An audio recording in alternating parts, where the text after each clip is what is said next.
that Bitcoin is in the process of bottoming.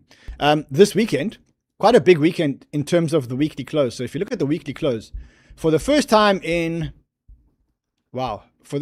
since 2023 October, we actually went below the 200-week moving average on the weekly. So on Sunday, we closed for the first time below the 200-week moving average. Now, that's very, very significant. Why? Because if you look, the crypto market expected another massive Bitcoin buy.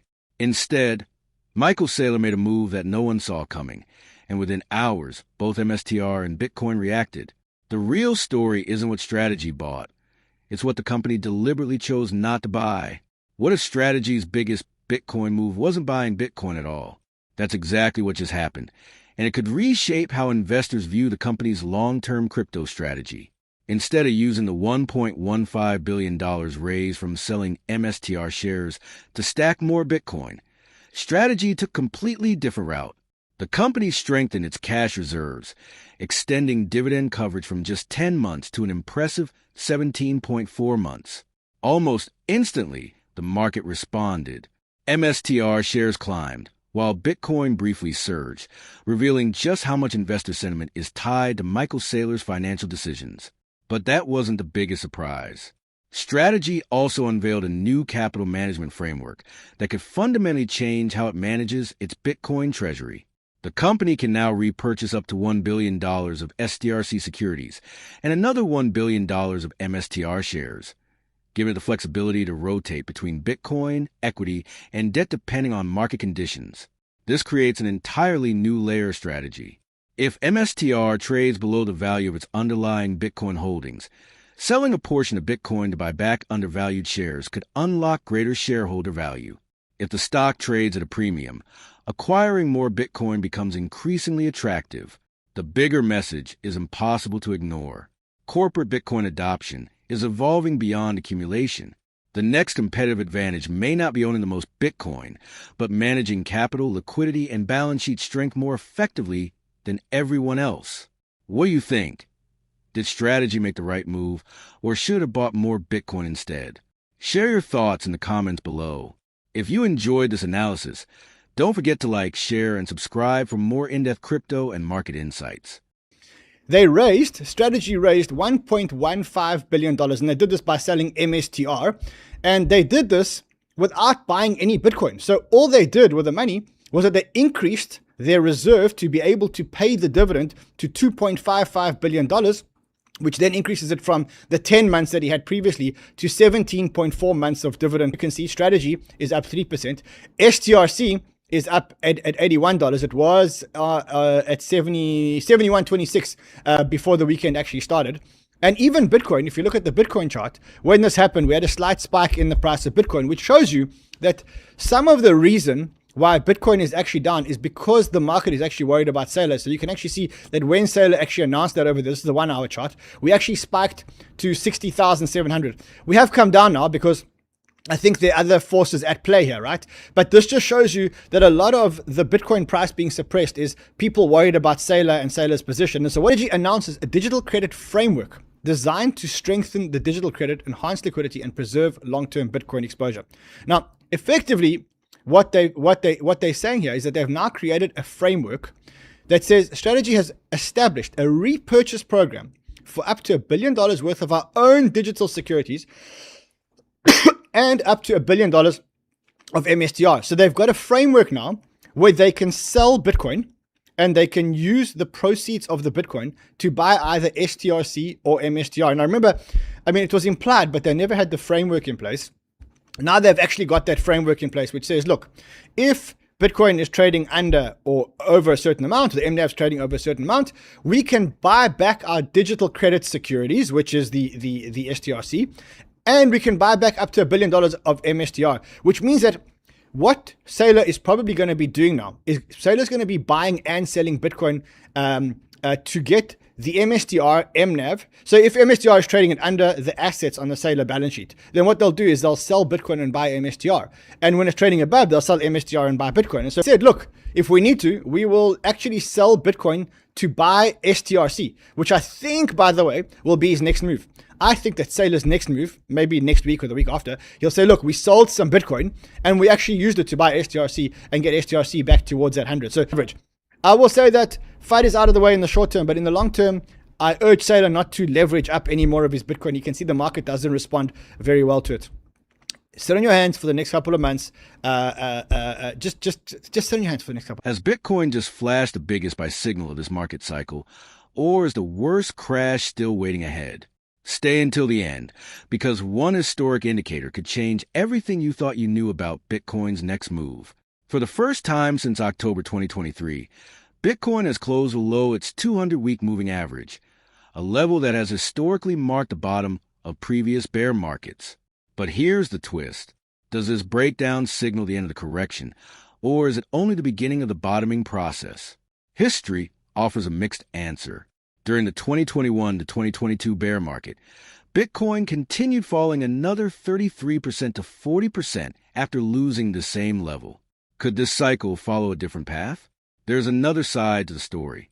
Bitcoin is currently down around 53% from its all-time high, far less than the massive 77% to 93% drawdown seen in previous cycles. Could that mean the market has already absorbed most of the selling pressure? The evidence becomes even more interesting. Nearly $4 billion has flowed out of Bitcoin ETFs, and history shows that institutional capitulation often appears near major bottoms. On-chain metrics are also pointing toward growing investor exhaustion. At the same time, speculative momentum is quietly returning.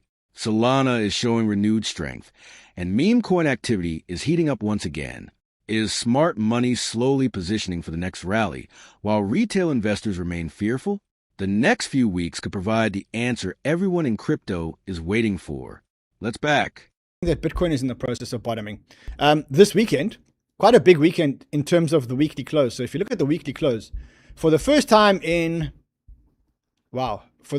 since 2023 October, we actually went below the 200-week moving average on the weekly. So on Sunday, we closed for the first time below the 200-week moving average. Now, that's very, very significant. Why? Because if you look at previous bear markets, we don't usually go under the 200-week moving average. That's usually the bottom of the bear market. Now, in this bear market in 2021, or 2022 bear market, we actually did go below it, but it was in the beginning.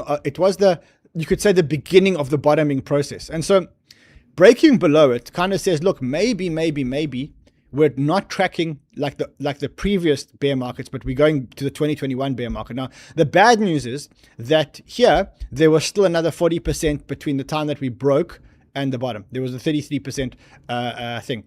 And so I think we're in the start of the process of bottoming, and there's a chance that we're not going to go as low as the other bear markets in terms of a drawdown. Now, in terms of a drawdown, we're only 53% away from the last all-time high. And if you look at the previous drawdowns, we went down 93%, 87%, 84%, 77%. But we also didn't have that much of a bull market, right? So you've got to look at both sides, the bull market and the bear market. One of the other encouraging signs is that what you're seeing an ETF outflow. So in June, so far, nearly $4 billion flowed out of the ETFs. Now, the reason why I say it's a good sign is because generally the ETFs are wrong. The ETFs capitulate, that usually it says a Bitcoin bottom. And when the ETFs are peak buying, that usually calls the Bitcoin top. And right now, the ETFs are capitulating. That says to me that the bottom is very, very clear. So there's a lot of indicators that show that the bottom is very, very clear. Also, when you look on chain, there are some real good metrics which are telling you we are in the process of bottoming, right? The first one is the realized P&L. Now, what is the realized P&L? That is people who have actually realized their profit and loss, right? In other words, when have you taken profit and when have you taken losses? Now, the coin was called, it's called Black Bull, actually, the Black Bull. And it's Ansem's coin. It was launched here, 16th of June. And it did nothing until the 27th of June. And now it ran up to $130 million market cap, now starting to come down to $90 million market cap. Now, look, I'm not a big fan of these coins. I know that all these coins end badly every single time. And I have no doubt that this coin ends the same way. All the other coins end on a slow road or maybe even a fast road back to zero. But it is nice to see some strength in the markets. It is nice to see some movements in the in the trenches, right? And this is what this tweet here says. It says, Ansem low-key revving up the trenches, like him or hate him. He actually single-handedly shifted the vibes in the trenches. He gave people in the trenches hope. He's talking about an airdrop. He's talking about a stimulus, which is going out to people in the trenches. And what that's done is it's breathed new life into Solana. So if you look at the Solana versus BTC chart, that one just broke. So Solana showing some relative strength, maybe because of this, maybe because of the real world assets narrative, maybe because of the tokenized stocks narrative. Solana has a lot going for it right now. And it just shows you that the minute there's one pump, the apps on Solana start doing better, the Solana itself starts to do better, etc., etc. So look, you can withdraw your funds at any time, which means that, hey, if you have an account, just keep your funds in the account. And then if you want, when you do want to sell, you can sell, because you can sell after the 1st of July. You just can't enter into any new positions. And then you can just withdraw your assets. So withdrawals are safe. Withdrawals are safe. At the same time, I know that Binance is fast tracking an application via another jurisdiction. I don't want to mention names because you know what's going to happen. Christine Lagarde. So, has Bitcoin finally reached its bottom? Or is one last shakeout still waiting around the corner? The answer may depend on the next few weeks. Right now, several major signals are beginning to align. The break below the 200-week moving average has created uncertainty, but history shows that the most powerful recoveries often begin when fear is at its highest. At the same time, massive ETF outflows, improving on-chain data, and renewed strength across parts of the crypto market suggest sentiment could be quietly shifting. But is this smart money accumulating while retail investors continue to panic? Or is the market setting up one final trap before the real rally begins? That's the question every Bitcoin investor should be asking. The next move won't just determine Bitcoin's direction. It could shape the entire crypto market for months to come. Watch the charts closely, because this could be the moment that defines the next bull cycle. What's your call? Has Bitcoin already printed its bottom? Or do you believe one final capitulation is still ahead? Let us know your prediction in the comments below. If you enjoyed this breakdown, don't forget to like, share, and subscribe for more in-depth Bitcoin and crypto market analysis.